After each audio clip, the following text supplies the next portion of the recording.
Look, occasionally a story will come along where you go, oh, my God.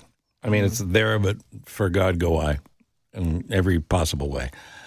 And Rosellene Bronstein joins us now. She's been through hell, and like so many people that have suffered immeasurably, she walked right back into the fire, and she wants to help others with something called Buckets Over Bullying. First off, thanks for coming on and telling your story. Thank you for having me. I very much appreciate it. Tell me about your son. My son, Nate, was extremely bright, had an amazing sense of humor. He has such a warm heart. He loved sports, specifically basketball. He loved fantasy football charts, and he would run various charts at the same time, and he always won them. People would be asking him to run them for him. He had a lot of friends. He loved being outside and just being out and about. He was just a very, very warm soul. And you've got this giant hole in your heart and your life, and yet you're out there talking to people about cyberbullying is not only a thing, it's a big thing. It gets bigger every day. Schools need to do more. Parents need to be aware. Don't assume your kid's not engaging in this. Make sure they understand the difference between right and wrong, and that every time you click send, it matters.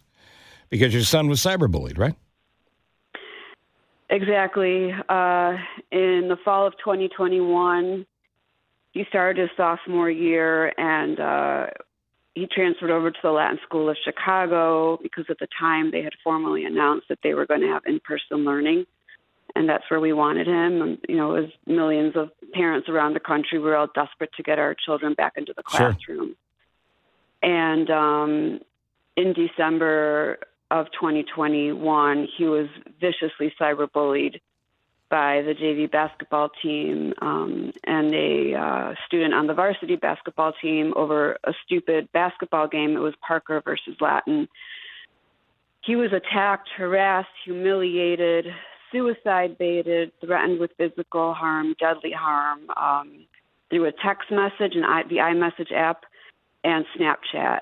Through Snapchat, he was told to go kill himself. Oh, God. And through Snapchat, a varsity basketball student out of his bedroom on a Saturday night with other JV basketball students thought it would be fun to create a snap and humiliate him, harass him, intimidate him. And when this student sent it out, other students in the school picked it up, added more insults, and reposted it. And so it went viral. And every time another student picked it up, they would repost more insults and repost it. One of the bullies, which just makes my stomach turn every time I think about it, when asked why he did it, his answer was, one, it was his adrenaline, and two, that he only sent it to 200 of his friends. Good Lord. Only. Good Lord. And in his mind, that seemed to be okay. What I really have a hard time with day to day is the laissez-faire attitude about the parents of the bullies. Because I assume nobody reached out to you, right? Nobody reached out to us even before we filed legal claims against them, and they had 4 months to do so. Not a single apology. So not just a basic human decency of, I'm so sorry this happened. None of that even. No, and not a single parent brought their son over to us right. and say, you need to apologize to the Bronsteins for your behavior. You know, I'm sorry, Mr. and Mrs. Bronstein. I realize now what I did was wrong. Right. I realize what I did is cyberbullying and how dangerous it can be. Not a single bully not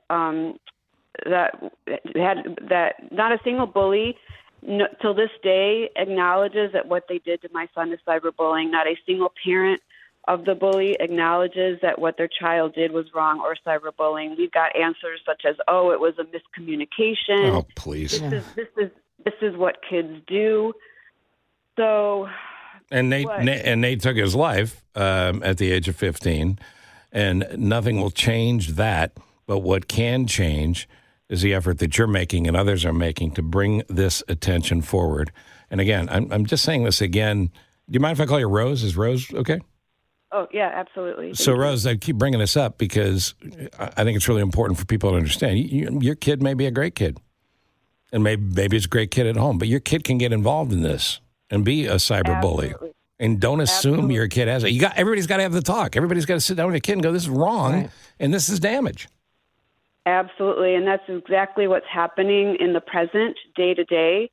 And my goal right now is to bring education to our community to make sure that everybody understands that how critical this issue is. And what you said is exactly what's happening. We have schools calling us for education because they're telling me that their students when they're being called in because they're being reported that they're being bullied, that they are bullies, they don't even realize that what they're doing is bullying or cyberbullying. They're saying, I was just kidding. I didn't mean it. Right? And telling another child to go kill themselves over Snapchat is beyond cyberbullying. It's suicide baiting. And they think they equate it to just telling someone, hello, how are you? I hope you're having a good day. They don't realize how damaging it is. So we are right now really, really focused on education, trying to reach students as young as 5th grade all the way to 12th grade to define for them what cyberbullying looks like. Something is what they, mocking, teasing, excluding someone on social media when they're in a group text or a chat, taking a student out. All of those actions are cyberbullying. And the problem, too, is parents don't see it that way either. No, I'm glad you said that because parents need the education as well. And teachers. And teachers in schools. And everybody needs to step up and take some responsibility. There's bucketsoverbullying.org. There's everything there, resource-wise, that you need. I'd highly recommend you get this. You tell your school and your school board about it. Absolutely. You ask your school and your school board what you're doing about it. And if you can, make a donation. Yes. And there has to be something done. This is a great resource, bucketsoverbullying.org. It's an amazing legacy for your son. God bless you. I can't imagine the nightmare you lived and are living on a day-to-day basis. But thank you for the courage, and I hope you'll come back and keep us updated on the effort. Absolutely. Thank you for having me, and thank you for supporting our cause. I really appreciate it. Of course. Thanks, Rose. Thank you, Rose. And for everybody lucky enough to have your 15-year-old there to hug today, yeah.